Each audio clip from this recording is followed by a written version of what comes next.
बहुत बड़ा करप्शन का केस पकड़वाने वाला हूँ इलेक्शन कमीशन ऑफ पाकिस्तान की। और जब मैं इसे करप्शन का केस कह रहा हूँ तो वो इसलिए कह रहा हूँ कि वहां पे भी इसी तरह हुआ था लेकिन कोई फर्क नहीं पड़ा था। एक है NA-75 डस्का वाला और एक उसके बिल्कुल साथ है पसरूर का NA-74। आपको कहानी सुनाते हैं NA-74 की। NA-74 में 2018 में जब इलेक्शन हुआ था तो वहां पे दो उम्मीदवार आमने सामने थे। एक उम्मीदवार गुलाम अब्बास, ये पहले पीपल्स पार्टी में होते थे, वहां से छोड़कर पाकिस्तान तहरीक इंसाफ इन्होंने ज्वाइन की और ये वहां की एक मकबूल पॉलिटिकल फैमिली है, चौधरी गुलाम अब्बास इनका नाम है। तो ये वहां से एक उम्मीदवार थे पाकिस्तान तहरीक इंसाफ के। दूसरे बड़े तगड़े एक उम्मीदवार हुआ करते थे जैद हामिद, जो वजीर कानून भी रहे हैं साबिक।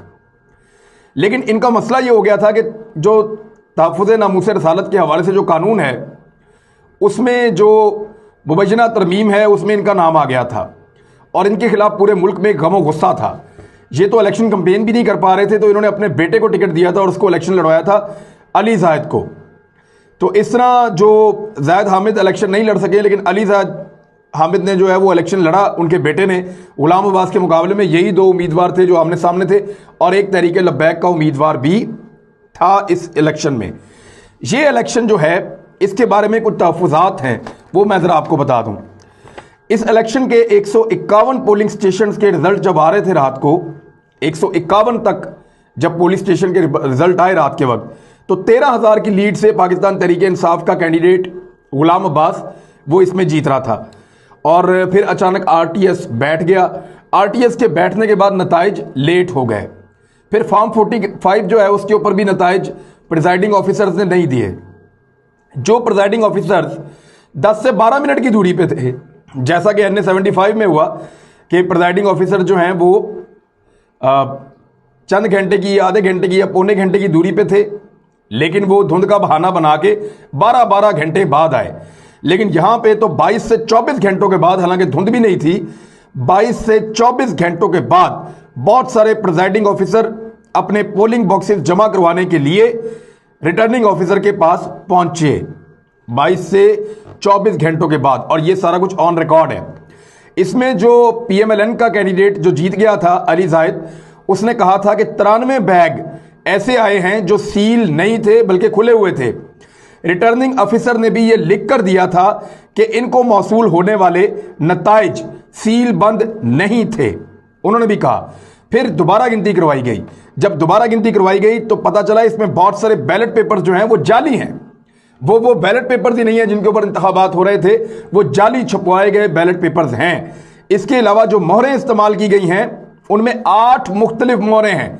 यानी उनके डिजाइनों के अंदर थोड़ा थोड़ा फर्क है, तो वो जाली मोहरें बना के जो है वो वोट कास्ट किए गए थे। फॉर्म 45 भी नहीं दिए गए थे और फिर इन्होंने मुतालबा किया कि दोबारा इंतखाबात करवाए जाएं। 10,000 से जायद वोट कैंसिल कर दिए गए थे। 30,000 से जायद वोटों पर प्रिजाइडिंग अफसरान के दस्तखत मौजूद नहीं थे। यानी अगर प्रिजाइडिंग ऑफिसर का दस्तखत नहीं होगा ना तो वो वोट ही नहीं होता। तो 30,000 से ज्यादा वोटों के ऊपर दस्तखत ही नहीं थे। तो ये जो NA-75 में हुआ ये कुछ भी नहीं था जो NA-74 में हुआ था।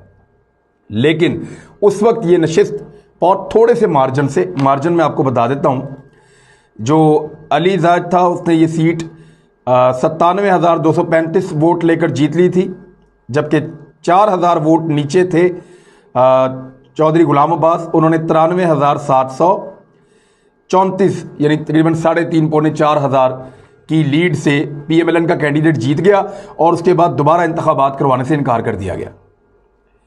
यानी जितनी धांधली NA-75 में हुई है इससे ज्यादा धांधली और इससे ज्यादा दो नंबरी, इसी तरीके की दो नंबरी NA-74 में भी हुई थी।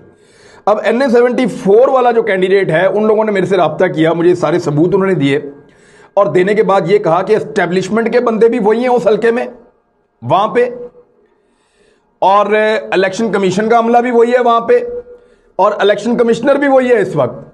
तो इनका तरीका वारदात भी वही है।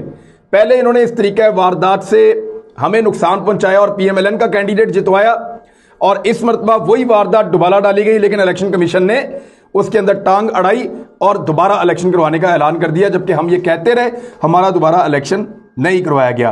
तो ये प्रिजाइडिंग ऑफिसर जो है पहली दफा गायब नहीं हुए, ये 2018 में बगैर धुंध के गायब हो गए थे और तब पीएमएलएन का कैंडिडेट जीत गया था, लेकिन तब इलेक्शन कमीशन ऑफ पाकिस्तान यही वाला और यही लोग इनके कानों पर जूं तक नहीं रेंगी थी।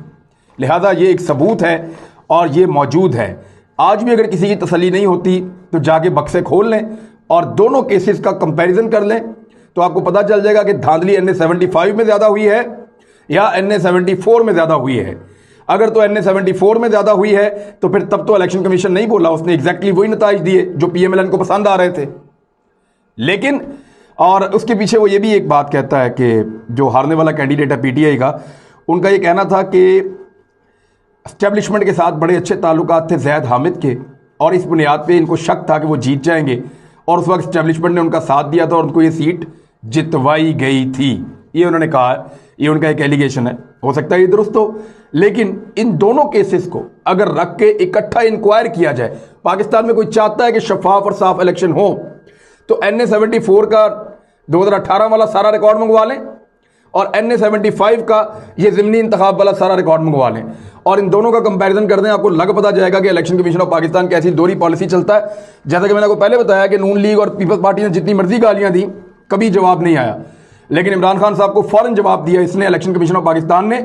वो उसी निज़ाम का हिस्सा है जिस निज़ाम के तहत दो पॉलिटिकल पार्टी